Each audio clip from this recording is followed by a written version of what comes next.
All right, so this is pretty much Sunday, March the 19th, how my day went. I had plans on running my cars remote because I had a family function to go to.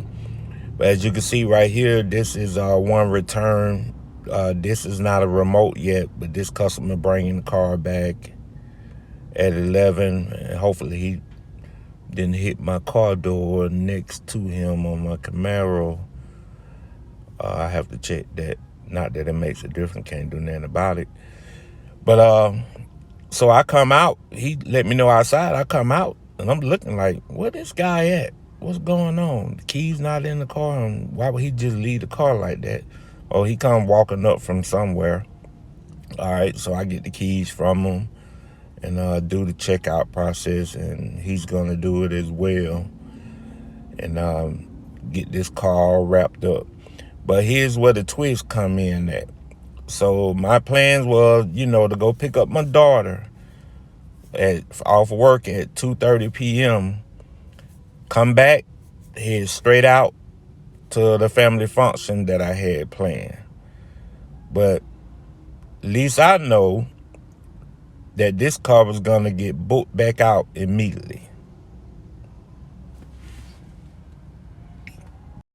Okay, so this me returning from picking up my daughter. As soon as I pulled out the parking lot to go get my daughter, I got a notification that that car had been rented back out. Hadn't cleaned it or nothing yet. Luckily, the inside wasn't too bad, so I had to run it up to the car wash, clean it, get the pre-trip photos, and get it set up for a remote.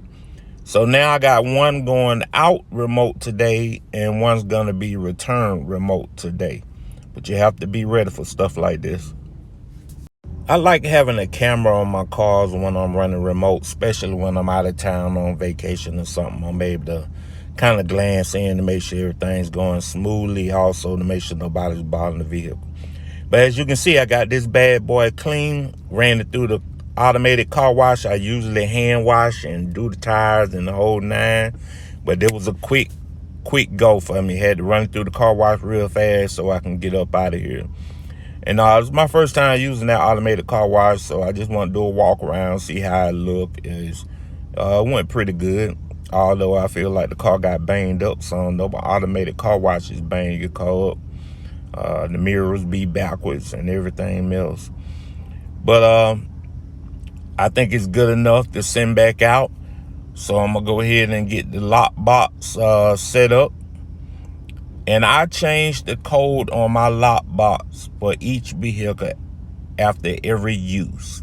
Whenever I have a customer use lock box, I change out the code immediately.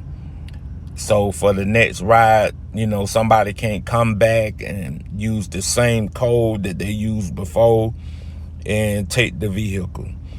But this is my remote setup area.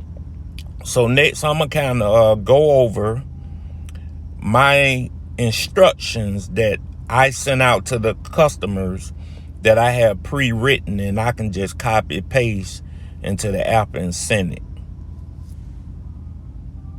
Okay, in my iPhone, I have pre-written message for everything you can think of on a remote pickup. Like, this is my home message. I have one I send as soon as they book it, 2 hours before the trip, and one after the trip, and one at the end basically saying thank you and, could you give me a review and whatnot. And I have one for my remote. This is for the remote here, and this is basically giving them instructions on step one. Step one is for them to send me the selfie with the picture, and I'll wait on that before I send the rest of the steps 2 through 5. And for the most part, it goes pretty smooth with customers, especially those that have used Turo before and know how the lock boxes work. But I tried to make mine dummy proof for the people. This may be their first time, which I've had a whole bunch of people that were first time Turo customers, and they was able to figure it out pretty smoothly. Didn't have any issues. But I like to use this for everything, but I have all of my Turo messages. And yes, I am aware of CarSync. CarSync send out automated messages. You just put your messages in and they'll send them out at the time frames of the rentals and what you wanted. I just haven't got around to it. But I do have that on my to-do list. This is where I keep the lockboxes code for each lockbox. As I say, this changes all the time. Okay, this is the remote pickup later that evening, a few hours later. You can see the customer walking up there now. This is a veteran customer. She's had about 9 previous rentals. You can tell that she already knew how to work that lockbox because she read the instructions to the T and walked all the way through without any issues. And my instructions even break down how to put it on the window, how to take it off, how to clear it, how to punch in the numbers and whatnot, to place it in the glove compartment and all of that good stuff. But she's gonna do her walk around. I already done the pre-trip pictures, but there have been instances where I've had the customer do it. But, you know, you want to have your own pre-trip pictures in. You don't want to rely on somebody else's. And she's doing a little walk around and everything. And just sitting and warming up the car. But she was in and out there in about 15 minutes max.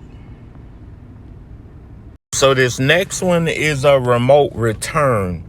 Now, she didn't pick it up remote, but I have instructions on when I need to do a remote drop-off after a manual pickup. This customer here, she had about 3 or 4 trips under her belt. So I'm pretty sure she knew how to work the lockbox.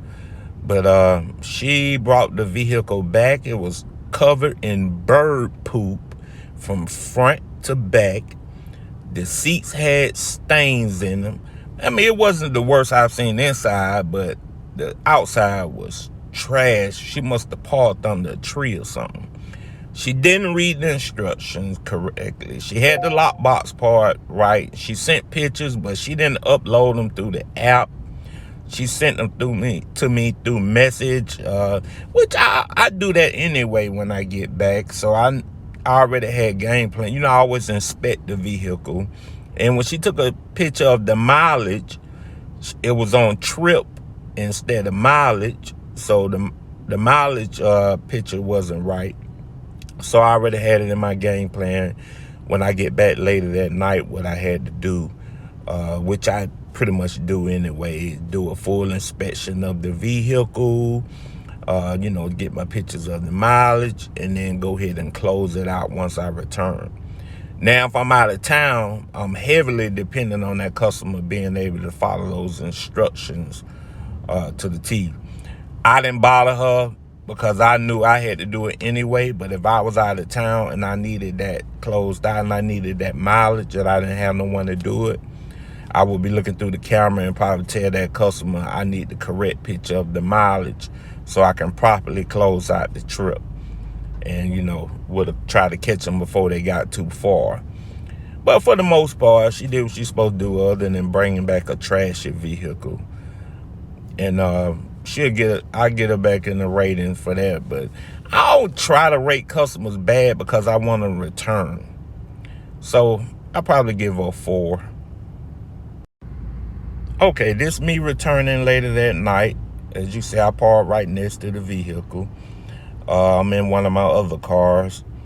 So I'm doing my walk around, inspecting, looking at all the bird poop and doing a little fussing about it. But hey, it's one of them things that happen. At least she brought it back in good physical condition. So I'm opening up the lockbox now and getting the key out so I can get in and get the correct picture for the mileage. And after I get the correct picture for the mileage, for the most part, just walking around it, snapping my own photos and submit it, done.